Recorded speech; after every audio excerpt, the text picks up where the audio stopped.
In this video, we are going to learn about the zip method of the LINQ. So first of all, we are going to create two collections. So it is a first array num1 which have value 1, 2, 3, and let's define another array num2.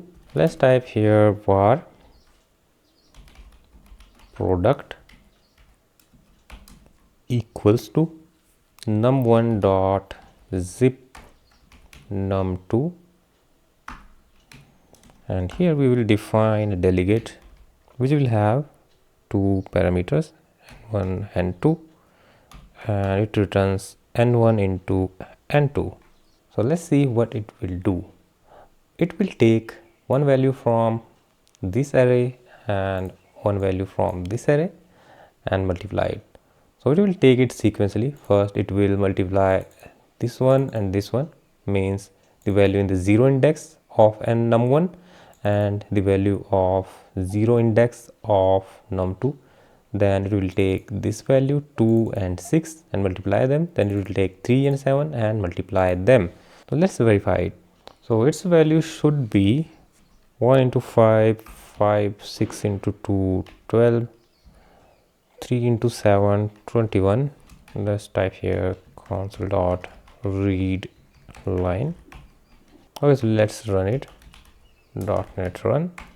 Oops, I have to change the project directory. LINQ Zip demo. .net run. So here you can verify it. Here we have defined 5, 12, 21 and its value is 5, 12, 21. So let's take another example. Let's say we have this record student grade, which will have string student, int score and grade. So we have an array of string John, Mike and Tim, and we have named it students. We have an integer array named test scores with value 70, 80, 90. So let's type here var student grades equals to students student dot zip test scores student comma marks return new student grade student marks is greater than equals to 90, then its grade will be A, otherwise its grade will be B, and a semicolon here. Now let's enumerate student grades for each. Console dot write line sg dot toString. Since it is a record, so it will have a inbuilt toString method. Let's run this thing. So as you can see, we have combined our students and test scores to get this result. So here we have result student John, then it's mark 70, and since it's less than 90, then its grade will be B. So let's clean it out.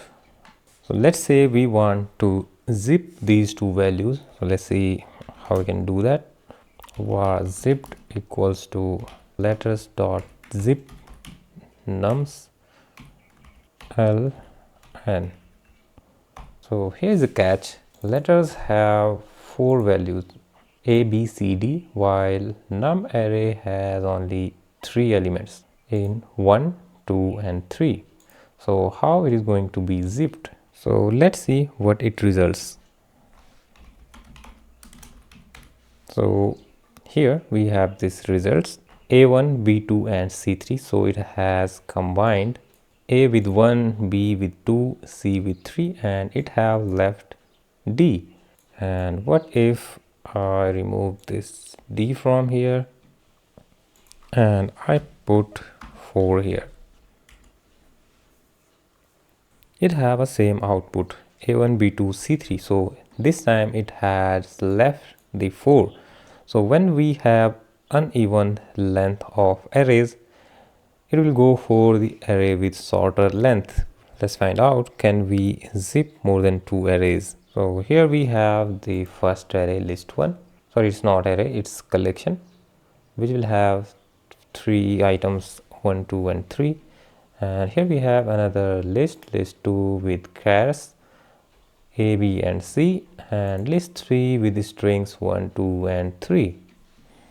So first let's zip list 1 and list 2, and then we will zip list 3 to it. If we have to zip more than 2 collections, we have to change them like we have done here. Now let's print its value. So I'm going to use for each loop, and here we will print item num, item letter and item word. Let's run it. We can also zip more than 2 collections. So that is all about zip. So that's it for now. See you next time.